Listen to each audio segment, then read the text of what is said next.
أعوذ بالله من الشيطان الرجيم.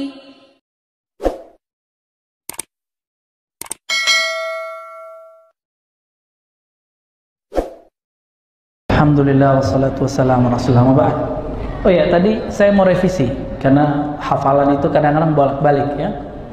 Mengenai hadis Allahumma lakasumtu bukan dari Tawus, bukan dari Waqid, tapi dari Mu'adz bin Zuhra dari Nabi.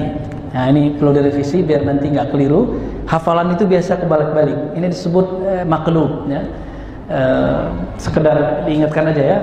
Video kajian kita ada tentang hadis mengenai Allahumma lakasumtu, cuma 8 menit, nanti saya share ke Ustaz Al-Naf biar nanti antum dengar di situ ya. Baik, ada pertanyaan pertama. Ustaz, apa itu dikit-dikit mudah orang membid'ahkan? Maksudnya apa ini? Apa itu bid'ah gitu kali ya? Oke, apa itu bid'ah, Pak? Yang kita tahu bid'ah apa? Yang nggak lakukan Nabi. Nabi nggak pernah ngaji pakai mic. Bid'ah dong. Nabi nggak pernah sholat pakai sajadah. Bid'ah dong. Pakai sajadah kita. Nabi pakai sajadah tapi bukan sajadah seperti ini. Sajadahnya anyaman kurma. Itu pun jarang ya. Gimana kira-kira? Nabi sholat selalu beliau itu pergi ke masjid jalan. Karena rumahnya dekat.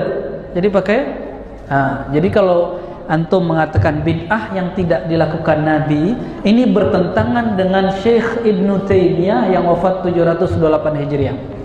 Tahu Ibnu Taimiyah digelari dengan Imam Salafi.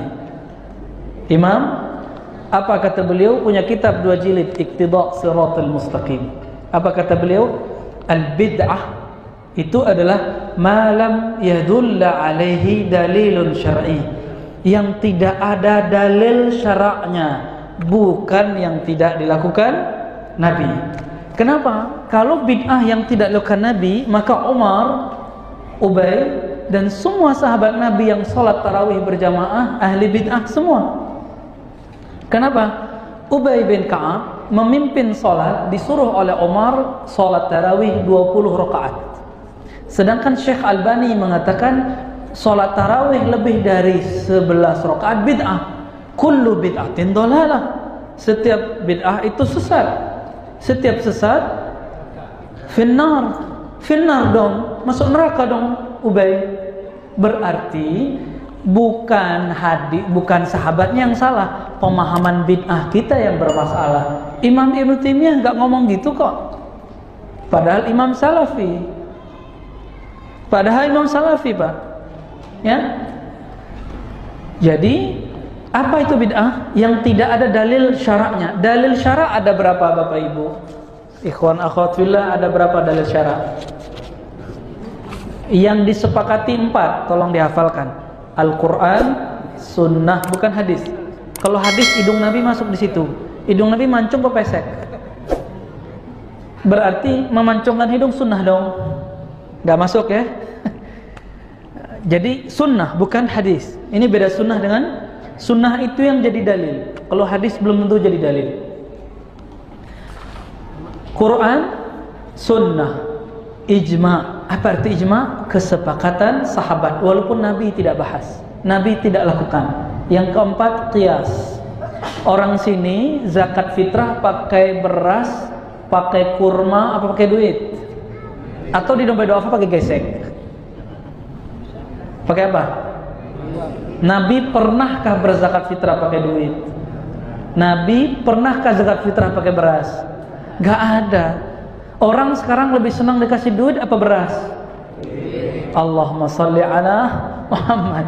Berarti yang dimaksud zakat fitrah itu zakat yang dibutuhkan orang hari Idul Fitri. Apa yang dibutuhkan orang? Duit sekarang. Maka zakat fitrah kami katakan lebih afdal pakai fulus hari ini, bukan pakai beras. Karena Nabi nggak pernah zakat fitrah pakai beras. Nabi mengatakan farada Rasulullah, Ibnu Umar ya, farada Rasulullah SAW zakat al-fitr, di riwayat lain sadaqat al-fitr sa'an tamri atau sa'an syair. Nabi mewajibkan zakat fitrah 1 sa' tamar kurma atau 1 sa' syair gandum. Nggak ada beras di situ, nggak ada rupiah di situ, apalagi gesek ya.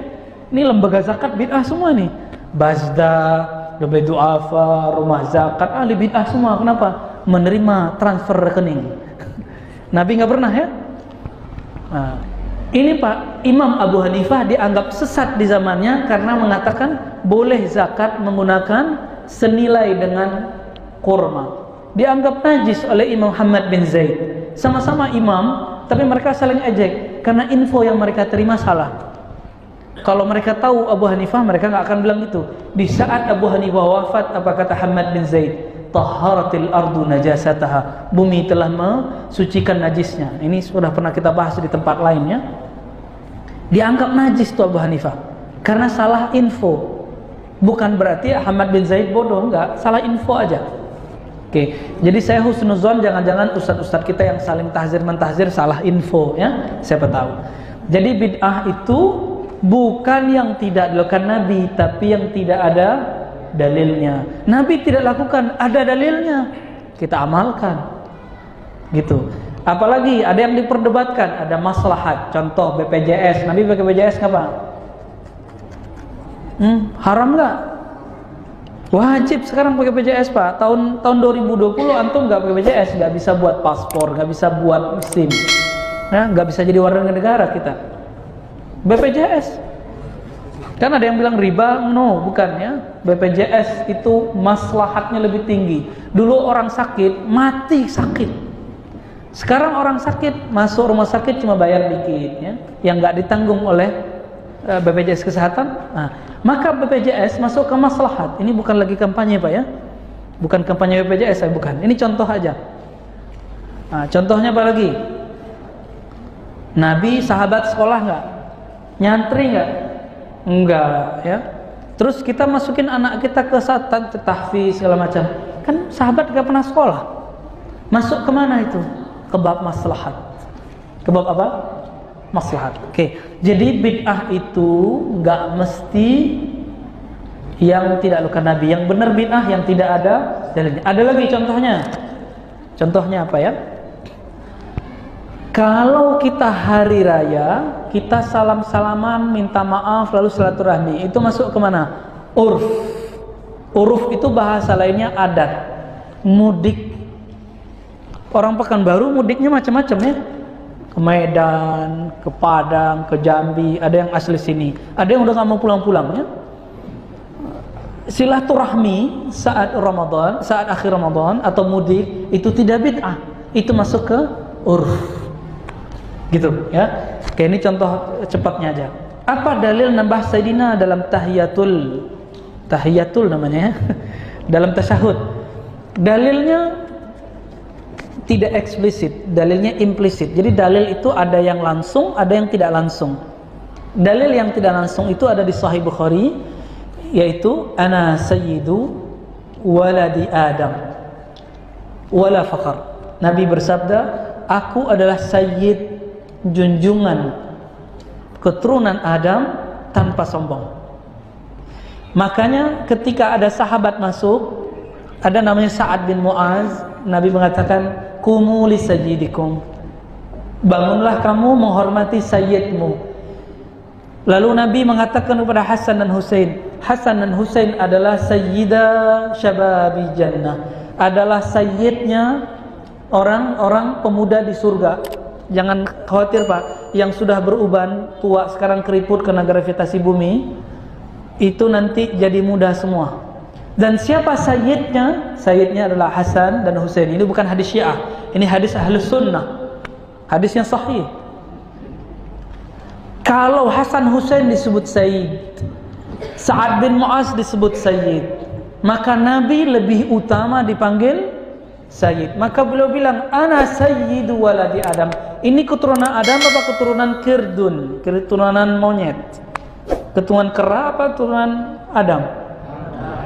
Kalau benar keturunan Adam, maka antum dianjurkan membaca Nabi Muhammad, Allahumma salli ala Sayyidina Muhammad. Sampai datang Imam Sakhawi dari mazhab Syafi'i, murid Ibnu Hajar, teman Imam Suyuti, kemudian diteruskan oleh Syekh Albani dan teman-teman Syekh Albani, Syekh bin Baz, Utsaimin, yang mengatakan di dalam sholat bid'ah pakai Sayyid. Tapi kami diajarkan dulu rumus oleh guru kami Syekh Hasan Hitu.